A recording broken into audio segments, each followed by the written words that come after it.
Friends, good morning. आज हम लोग बायोलॉजी का चैप्टर स्टार्ट करने वाले हैं। बायोलॉजी में हम कौन कौन सा चैप्टर पढ़ेंगे पहले वो देख लेते हैं। इंट्रोडक्शन का क्लास करेंगे। आखिर शब्द ये बायोलॉजी शब्द आया कहाँ से, इन सब के बारे में हम इंट्रोडक्शन क्लास में अध्ययन करेंगे। ठीक है। उसके बाद आएंगे हम सेल के बारे में।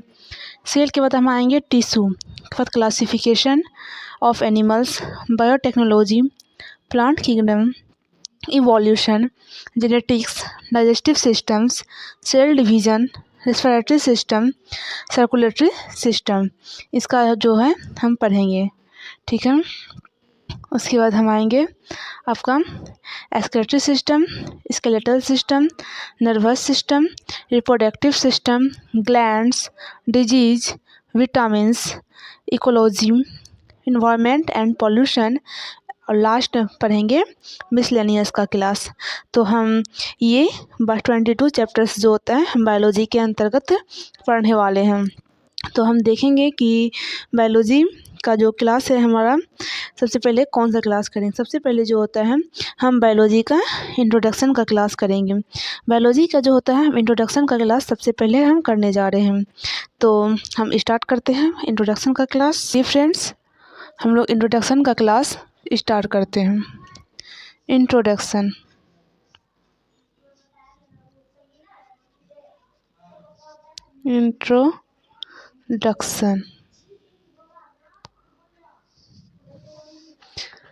आपको तो स्पष्ट दिखाई दे रहे होंगे फ्रेंड्स, उम्मीद करते हैं। इंट्रोडक्शन के क्लास में जो होता है सबसे पहले हम देखेंगे कि बायोलॉजी शब्द जो होता है ये बायोलॉजी जो होता है दो शब्दों से मिलकर बना हुआ होता है। ठीक है। कौन कौन सा? एक होता है आपका बायो, दूसरा होता है आपका लोगोस। ठीक है। बायो का मतलब हो गया आपका लाइफ, लोगोस का मतलब हो गया आपका स्टडी। अगर हम बायोलॉजी का डिफिनेशन अगर 1 शब्दों में जानें तो बायोलॉजी कहते किसको है? बायोलॉजी जो होता है विज्ञान की वह शाखा जिसके अंतर्गत समस्त सजीवों अर्थात जीवधारियों का विस्तृत अध्ययन किया जाता है। क्या बोला हमने? जीवों का जो होता है जीवों अर्थात ये जीवधारियों का विस्तृत अध्ययन किया जाता है। ठीक है। जीवधारी का जो अध्ययन करेंगे तो उसको हम क्या बोलेंगे? जीव विज्ञान बोलेंगे। और ये जो होता है 2 शब्दों से होता है, बायो प्लस लोगोस। बायो का मतलब क्या हुआ? लाइफ। लोगोस का मतलब क्या हुआ? स्टडी। ठीक है। तो अभी हम जानेंगे कि जो बायोलॉजी जो शब्द है ये सबसे पहले जो होता है दिया किसने? बायोलॉजी। ठीक है। बायोलॉजी शब्द जो होता है ये सबसे पहले जो होता है ये 2 वैज्ञानिक आए थे, लेमार्क व ट्रेविनस। कौन आए थे फ्रेंड्स? लेमार्क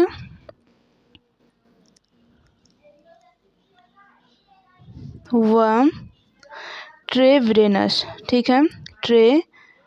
ट्रेविनस। लेमार्क जो होता है ये फ्रांस का रहने वाला था।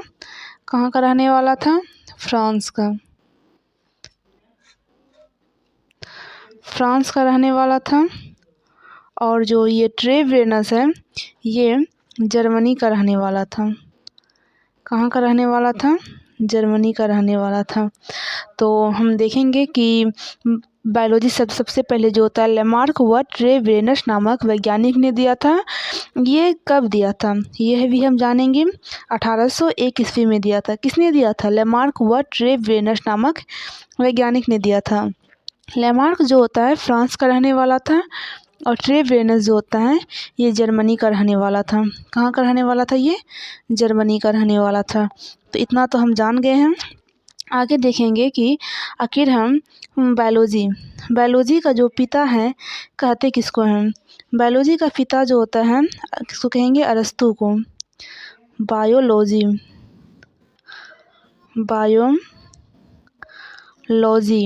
का पिता मतलब फादर ऑफ बायोलॉजी किसे कहेंगे? अरस्तु को कहेंगे। किसे कहेंगे? अरस्तु को कहेंगे। किसको? फादर ऑफ बायोलॉजी अरस्तु को कहेंगे। बायोलॉजी में जो होता है हम 2 पार्ट्स में पढ़ते हैं। जैसे एक हो गया बोटनी और एक हो गया जूलॉजी। बॉटनी का हिंदी होता है आपका वनस्पति विज्ञान, और जूलॉजी का जो हिंदी होता है जंतु विज्ञान। बॉटनी का जो हम फादर कहेंगे किसको बोलेंगे? थियोफ्रेस्टस को बोलेंगे,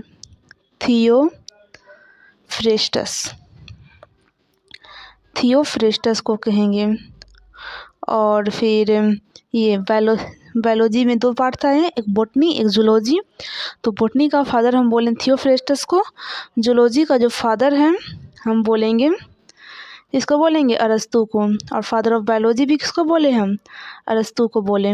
ओके, अब हम जानेंगे, ये तो हम इतना इम्पोर्टेंट पॉइंट तो समझ गए होंगे। आगे देखते हैं, एक वैज्ञानिक आया कैरोलस लिनियस। कौन आया? Carolus Linnaeus. ठीक है, Carolus Linnaeus, Carolus Linnaeus. Carolus Linnaeus नाम का जो होता है वैज्ञानिक आया। इसने जो होता है जीवों को जो होता है दो जगत प्रणाली में बांटा। कितने जगत प्रणाली में बांटा? दो जगत प्रणाली में बांटा। कौन कौन सा? एक आया जंतु जगत, एक आया जंतु जगत,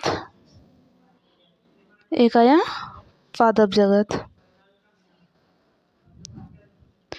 ठीक है, एक आया जंतु जगत, एक आया पादप जगत। ठीक है, कैरोलस लिनियस, ये कैरोलस लिनियस नाम का जो वैज्ञानिक है, कैरोलस लिनियस को जो होता है वर्गीकी का पिता कहते हैं। क्या कहेंगे? वर्गीकी का पिता, वर्गीकी का पिता कहते हैं। ठीक है, अगर इंग्लिश में जाने तो फादर ऑफ टैक्सोनॉमी।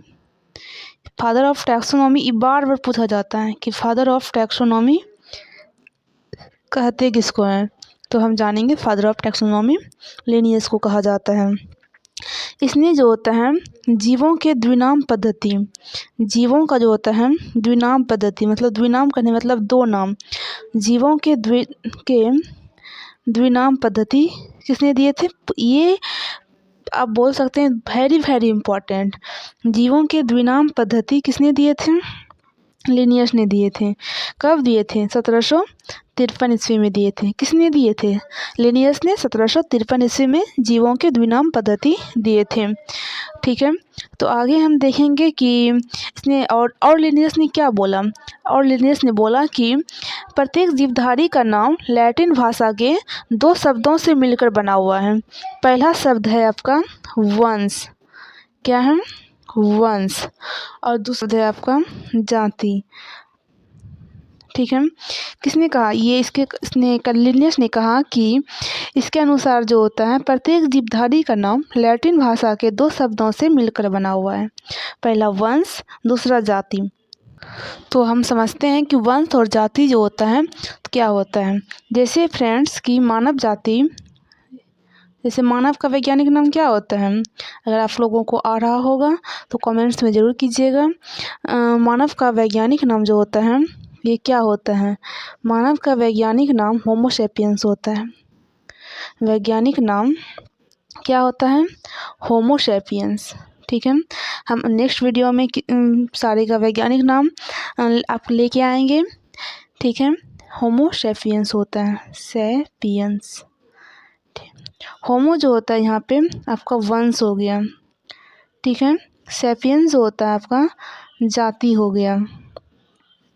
होमो क्या हो गया? वंश, और सेपियंस क्या हो गया? जाति हो गया।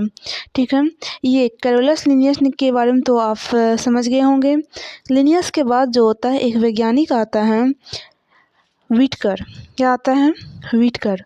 व्हिटकर ने कहा कि जीवधारियों को 5 जगत प्रणाली में बांटा है। व्हिटकर क्या आता है? व्हिटकर ने कहा जीवों को जो होता है, ये व्हिटकर नाम का एक वैज्ञानिक आया, इसने कहा जीवों को जो होता है 5 जगत प्रणाली में बांटा गया है। कितने जगत प्रणाली में बांटा गया है? 5 जगत प्रणाली में बांटा गया है। कौन कौन सा? पहला आ गया आपका मोनेरा। क्या आ गया? मोनेरा। दूसरा आ गया आपका प्रोटिस्टा। प्रोटिस्टा। तीसरा आ गया आपका कवक। चौथा आ गया आपका पादप। पांचवा आ गया आपका जंतु। तो हम मोनेरा, प्रोटिस्टा, पादप, कवक, जंतु इसके बारे में भी हम अध्ययन करेंगे। सबसे पहले हम देखते हैं मोनेरा के बारे में। आखिर मोनेरा होता क्या है? आप चाहें तो इसका पॉइंट्स नोट्स कर सकते हैं। मोनेरा जो होता है एक कोशिकीय, क्या होते हैं? एक कोशिकीय प्रोकैरियोटिक जीवकों का समूह होता है। ये क्या होता है? एक कोशिकीय प्रोकैरियोटिक जीवों का समूह होता है। एक कोशिकीय प्रोकैरियोटिक जीवों का समूह होता है। प्रोकैरियोटिक जीवों का समूह होता है। कौन? मोनेरा। एग्जाम में क्वेश्चन पूछे जाते हैं कि इनमें से कौन एक कोशिकीय प्रोकैरियोटिक जीवों का समूह है। तो ऑप्शन दे देगा मोनेरा, प्रोटिस्टा, कवक, पादप। तो आपका आंसर होगा मोनेरा। ठीक है, तो मोनेरा के बारे में हम क्या जानें कि ये एक कोशिकीय प्रोकैरियोटिक जीवों का समूह होता है। इनमें न तो संगठित केंद्रक होता है और न ही विकसित कोशिकांग होता है। किसमें? मोनेरा में। मोनेरा में संगठित केंद्रक भी नहीं होता है और विकसित कोशिकांग भी नहीं होता है। तो इसकी हम बोल सकते हैं कि इसकी जो कोशिका होती है वो विकसित कोशिकांग होती है। वो विकसित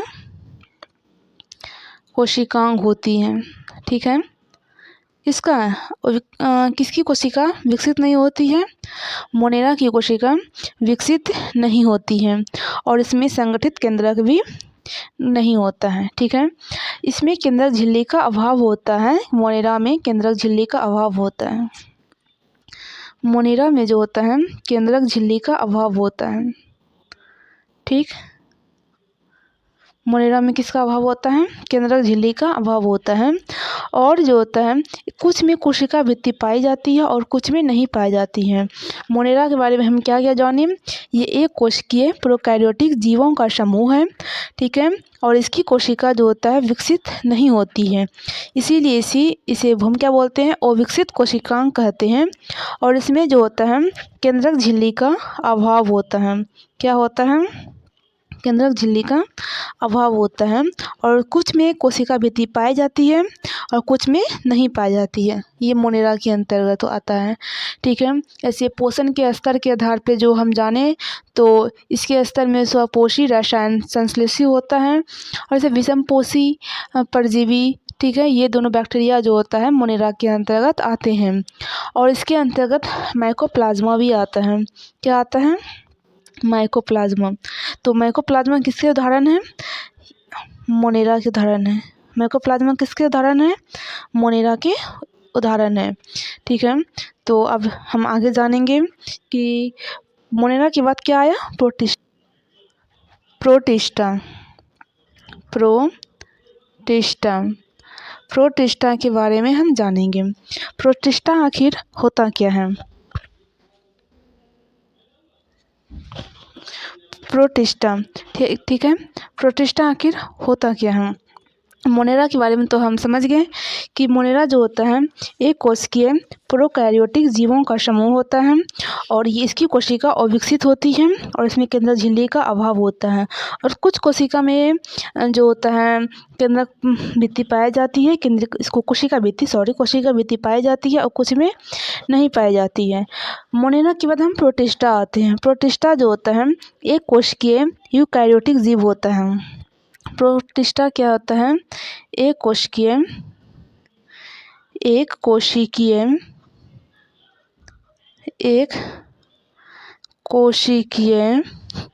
यूकैरियोटिक जीव होता है।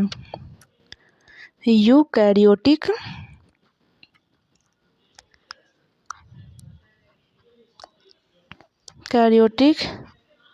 जीव होता है। कौन? प्रोटिस्टा। केंद्रक झिल्ली पाई जाती है। केंद्रक झिल्ली का अभाव किसमें होता है? मोनेरा में। और केंद्रक झिल्ली जो होता है पाई जाती है? किसमें पाई जाती है? प्रोटिस्टा में पाई जाती है। ये मोस्ट इम्पॉर्टेंट क्वेश्चन है कि केंद्रक झिल्ली किसमें पाई जाती है, तो हम बताएंगे कि प्रोटिस्टा में पाई जाती है। मोनेरा में जो होता है केंद्रक झिल्ली का अभाव होता है, मतलब केंद्रक झिल्ली उसमें नहीं पाई जाती है। प्रोटिस्टा के कुछ एग्जाम्पल आते हैं, तो हम एग्जाम्पल जानेंगे। जैसे हो गया शैवाल हो गया, ठीक है, डायटम हो गया, डायटम हो गया, सिलिया हो गया, फ्लैजिला हो गया, इत्यादि जो होता है ये सारे प्रोटिस्टा के अंतर्गत आते हैं। मोनेरा के बारे में भी हम समझ गए, प्रोटिस्टा के बारे में भी समझ गए। मोनेरा के प्रोटिस्टा में क्या अंतर हुआ? मोनेरा जो होता है प्रोकैरियोटिक जीव हुआ, लेकिन प्रोटिस्टा जो होता है यूकैरियोटिक जीव हुआ। ठीक है, मोनेरा और प्रोटिस्टा के बाद आता है कवक आता है, तो हम अब कवक के बारे में समझेंगे। तो चलिए फ्रेंड्स, प्रोटिस्टा के बाद हम कवक के बारे में जानते हैं। कवक जो होता है बहुकोशिकीय यूकैरियोटिक जीव होता है, और इसकी ये जो होता है इसको हम मृतजीवी भी कहते हैं। क्यों बोलते हैं? क्योंकि ये इसकी पादप जो होता है ये सड़ी गली चीज़ों पर आश्रित होता है। कौन? ये कवक। कवक जो होता है सड़ी गली चीज़ों पर आश्रित होता है, ठीक है। और ये बहुकोशिकीय यूकैरियोटिक जीव होते हैं। तो बहुकोशिकीय यूकैरियोटिक जीव कौन हुए? कवक हुए। और ये सड़े गले चीज़ों पर आश्रित रहने के कारण इसे हम मृतजीवी कहते हैं, ठीक है, ठीक है। तो कवक के बारे में एक मोस्ट इम्पॉर्टेंट पॉइंट हम समझेंगे कि कवक की जो कोशिका भित्ति होती है ये काइटिन नामक जटिल शर्करा की बनी होती है। कवक की कोशिका भित्ति किसकी बनी होती है? काइटिन नामक जटिल शर्करा की बनी होती है, ठीक है। ये मोस्ट इम्पॉर्टेंट पॉइंट है क्या, कि कवक की कोशिका भित्ति किसकी बनी होती है? काइटिन नामक जटिल शर्करा की बनी होती है। इसके बाद इसके बारे में हम जानेंगे किसमें? सेल्यूलोज। एक होता है सेल्यूलोज, ठीक है, सेल्यूलोज। इसमें जो होता है सेल्यूलोज का सेल्यूलोज इसमें नहीं पाया जाता है। सेल्यूलोज हम बोलेंगे एब्सेंट होता है। क्या होता है? एब्सेंट होता है। किसमें? कवक। कवक में जो होता है सेल्यूलोज एब्सेंट होता है। कवक के बाद हमारा आता है पादप। पादप के बारे में हम समझेंगे। पादप के बारे में हम समझेंगे कि पादप जो होता है क्या होता है? पादप, पादप, पादप मतलब हो गया प्लांट। प्लांट जो होता है इसका हम लोग बचपन से जानते हुए आ रहे हैं कि पादप जो होता है यह स्वपोषी होते हैं। पादप क्या होते हैं? स्वपोषी होते हैं।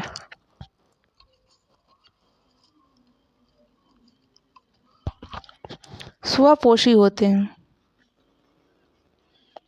मतलब स्वपोषी का मतलब क्या हो गया? ये अपना भोजन स्वयं बनाते हैं। कौन? पादप।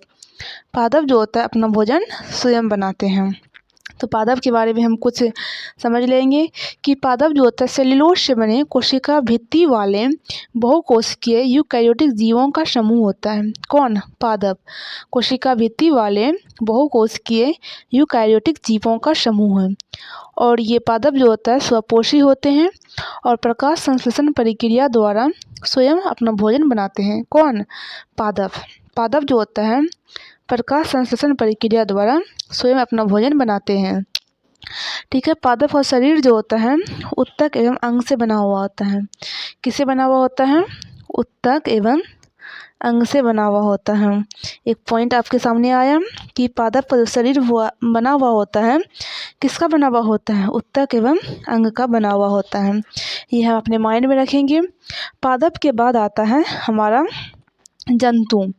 क्या आता है? जंतु आया, ठीक है। जंतु के बारे में हम समझेंगे आखिर जंतु होता क्या है। जंतु जो होता है इसमें बहुकोशिकीय जंतु मतलब संभोजी। संभोजी कहने का मतलब हो गया होलोजोइक यूकैरियोटिक उपभोक्ता जीव सम्मिलित होते हैं। किसमें? जंतु में, ठीक है। इसके अंतर्गत जो होता है कृमि आ गया। जंतु का एग्जाम्पल हो गया कृमि, सितारा मछली,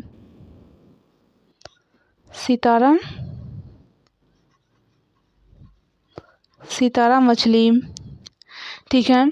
सरीसृप,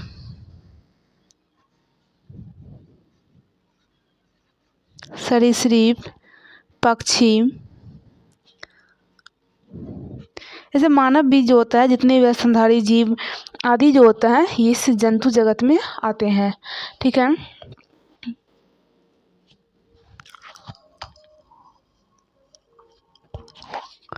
आदि जो होता है इस जंतु जगत में आते हैं। क्या क्या आया? कृमि, सितारा मछली, सरीसृप, पक्षी आदि स्तनधारी जीव, जेलीफिश, ये सारे जीव जंतु जगत में आते हैं। उम्मीद करते हैं फ्रेंड्स आपको ये इंट्रोडक्शन का क्लास समझ में आया होगा। अगर कहीं भी कुछ प्रॉब्लम हुए हो तो आप कमेंट्स में ज़रूर बताइएगा। नेक्स्ट क्लास में उसका ध्यान रखा जाएगा। Thanks friends.